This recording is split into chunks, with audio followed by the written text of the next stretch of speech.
নমস্কার বন্ধুরা, আপনারা দেখছেন সিএবিএস ইউটিউব চ্যানেল। আজকে হচ্ছে 1 আগস্ট। 1 আগস্টের কিছু কারেন্ট অ্যাফেয়ার্স, গুরুত্বপূর্ণ কারেন্ট অ্যাফেয়ার্স নিয়ে আমরা ভিডিওতে আলোচনা করব। তো চলুন শুরু করা যাক। আজকে প্রথম প্রশ্নটি আমাদের কাছে রয়েছে, সেটা হচ্ছে minister of human resource and development এর নাম পরিবর্তন করে নতুন নাম কী রাখা হলো? Minister of human resource and ডেভেলপমেন্টের নাম পরিবর্তন করে নতুন নাম কী রাখা হলো? উত্তরটি হবে minister of education. Option B, minister of education is the right answer. এর অফিস হোল্ডারকে? এর অফিস হোল্ডার হচ্ছেন রমেশ পোখরিয়াল। উনি হচ্ছে ভারতের ইউনিয়ন মিনিস্টার। এটি কবে স্থাপিত হয়? এটি গড়ে ওঠে বা স্থাপিত হয় 1985 26শে সেপ্টেম্বর। এর হেডকোয়ার্টার্স কোথায় রয়েছে? হেডকোয়ার্টার্স রয়েছে নিউ দিল্লিতে। এবার চলে যাবো পরের প্রশ্ন। পরের প্রশ্ন হচ্ছে প্রশ্ন নম্বর 2। কে এশিয়ান ইনফ্রাস্ট্রাকচার ইনভেস্টমেন্ট ব্যাংকের প্রেসিডেন্ট পদে নিযুক্ত হন? কে এশিয়ান ইনফ্রাস্ট্রাকচার ইনভেস্টমেন্ট ব্যাংকের প্রেসিডেন্ট পদে নিযুক্ত হন? উত্তরটি হবে Jin Liqun. Option A is the right answer. একটা ছবি আমরা দিয়েছি এখানে। উনি হচ্ছেন একজন চাইনিজ। এটি কবে গড়ে ওঠে? এটি স্থাপিত হয় বা গড়ে ওঠে 2016 জানুয়ারি। এর হেডকোয়ার্টার্স কোথায় রয়েছে? বেজিং, চীনের বেজিংয়ে। যাওয়া যাক পরের প্রশ্ন। প্রশ্ন নম্বর 3। প্রশ্ন নম্বর 3, সম্প্রতি কি প্রধানমন্ত্রী নরেন্দ্র মোদীর প্রাইভেট সেক্রেটারি পদে নিযুক্ত হলেন? প্রাইভেট সেক্রেটারি পদে নিযুক্ত হলেন কি? নরেন্দ্র মোদীর প্রাইভেট সেক্রেটারি পদে নিযুক্ত হলেন Hardik Satish Chandra. Option C, Hardik Satish Chandra is the right answer. একটা ছবি আমরা দিয়েছি হার্দিক সতীশ চন্দ্রের। উনি হচ্ছেন 2010 ব্যাচের আইএএস অফিসার। ঠিক আছে। আর নরেন্দ্র মোদী আমাদের বর্তমান ভারতের প্রাইম মিনিস্টার। তিনি হচ্ছেন ভারতের 14তম প্রাইম মিনিস্টার। নরেন্দ্র মোদীর সম্পূর্ণ নাম কি? নরেন্দ্র দামোদর দাস মোদী। দেখা যাক পরের প্রশ্ন। প্রশ্ন হচ্ছে প্রশ্ন নম্বর 4। রাষ্ট্রসংঘের প্রশ্ন নম্বর 4 কি হচ্ছে? রাষ্ট্রসংঘের মহাসচিব কোন ভারতীয়কে তার যুব উপদেষ্টা হিসেবে নিযুক্ত করলেন? রাষ্ট্রসংঘের মহাসচিব কোন ভারতীয়কে তার যুব উপদেষ্টা হিসেবে নিযুক্ত করলেন? উত্তরটি হবে Indramani Pandey. Option D, Indramani Pandey is the right answer. এই ডিটেলসে যাব। রাষ্ট্রসংঘ কবে স্থাপিত হয়? এটি স্থাপিত হয় 1920 10ই জানুয়ারি। এটি কে স্থাপন করেন? এটি স্থাপন করেন উডরো উইলসন। এটির হেডকোয়ার্টার্স কোথায় রয়েছে? সুইজারল্যান্ডের জেনেভাতে। ঠিক আছে, চলে যাবো পরের প্রশ্ন হচ্ছে প্রশ্ন নম্বর 5। সম্প্রতি প্রকাশিত রিপোর্ট অনুসারে দেশের কোন রাজ্যে বাঘের সংখ্যা সর্বাধিক? আমাদের দেশে কোন রাজ্যে বর্তমানে সবচেয়ে বেশি বাঘ পাওয়া যাচ্ছে? উত্তরটি হবে অপশন সি, কর্ণাটকা। ডিটেলসে যাবো এবারে। রিপোর্ট অনুসারে কর্ণাটকে মোট 408টি বাঘ রয়েছে। আর এছাড়াও উত্তরাখণ্ডে রয়েছে 340টি, মধ্যপ্রদেশে 308টি, তামিলনাড়ুতে 229টি, মহারাষ্ট্রে 190টি, আসামে রয়েছে 167টি, কেরালাতে 136টি এবং উত্তরপ্রদেশে 117টি বাঘ রয়েছে। বর্তমানে ভারতে মোট বাঘের সংখ্যা কত? মোট বাঘের সংখ্যা হচ্ছে 2226টি।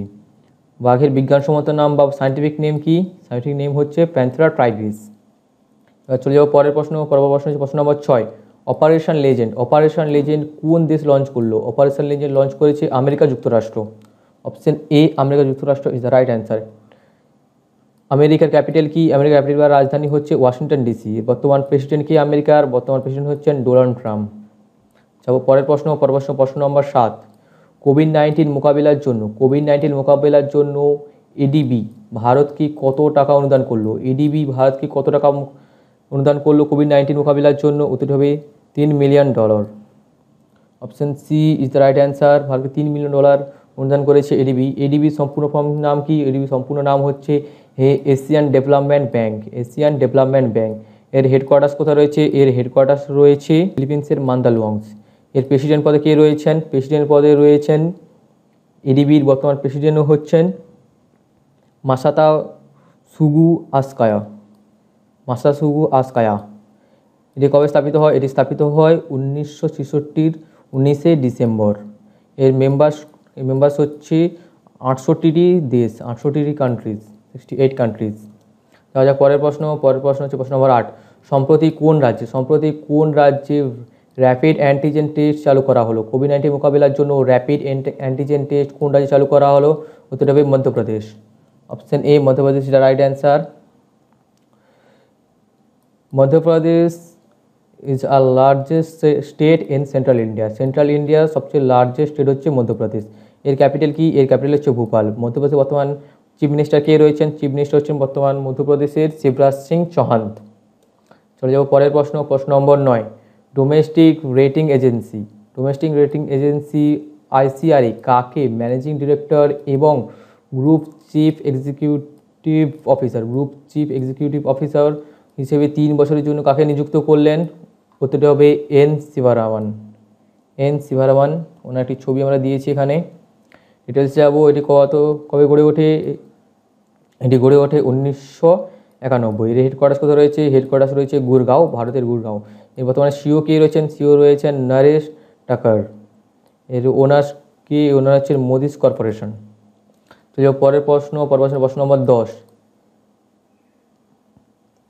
নীতি আয়োগ দ্বারা 112টি এক্সপ্লোরেশন ডিস্ট্রিক্ট র্যাঙ্কে কোন জেলা প্রথম স্থান রয়েছে? নীতি আয়োগ দ্বারা 112টি এক্সপ্লোরেশন ডিস্ট্রিক্ট র্যাঙ্কে কোন জেলা প্রথমে রয়েছে? প্রথমে রয়েছে Bijapur. Option B, Bijapur is the right answer. Bijapur হচ্ছে ছত্তিশগড়ের একটি জেলা। ছত্তিশগড় আমাদের স্টেট, ছত্তিশগড়ের জেলা হচ্ছে বিজাপুর। নীতির সম্পূর্ণ নাম কি? নীতির সম্পূর্ণ নাম হচ্ছে national institution of transforming India. National institution of transforming India. এর হেডকোয়ার্টার্স কোথায় রয়েছে? এর হেডকোয়ার্টার্স রয়েছে নিউ দিল্লি। চেয়ারপারসন কি হচ্ছেন? চেয়ারপারসন হচ্ছেন নরেন্দ্র মোদী। যাবো পরের প্রশ্ন হচ্ছে প্রশ্ন নম্বর 11। প্রশ্ন নম্বর 11, আন্দ্রেজ প্লেনকোভিচ কোন দেশের প্রধানমন্ত্রী পদে পুনরায় নিযুক্ত হলেন? আন্দ্রেজ প্লেনকোভিচ কোন দেশের প্রধানমন্ত্রী পদে পুনরায় নিযুক্ত হলেন? উত্তরটি হবে Croatia. Option C is the right answer. এর ক্যাপিটাল কি? এর ক্যাপিটাল হচ্ছে জাগ্রেব। এর প্রেসিডেন্ট কি? বর্তমান প্রেসিডেন্ট হচ্ছেন জোরেন মিলানোভিক। এর কারেন্সি কি? কারেন্সি হচ্ছে কোরেশিয়ান কুনা হচ্ছে কোরেশিয়ার বর্তমান কারেন্সি। তো বন্ধুরা, আজকের ভিডিও এতটাই পর্যন্ত। যদি ভিডিও ভালো লাগে তবে ভিডিও অবশ্যই লাইক করে দেবেন, আর চ্যানেল নতুন হলে সাবস্ক্রাইব করে দেবেন। ধন্যবাদ, দেখা হচ্ছে পরের ভিডিওতে।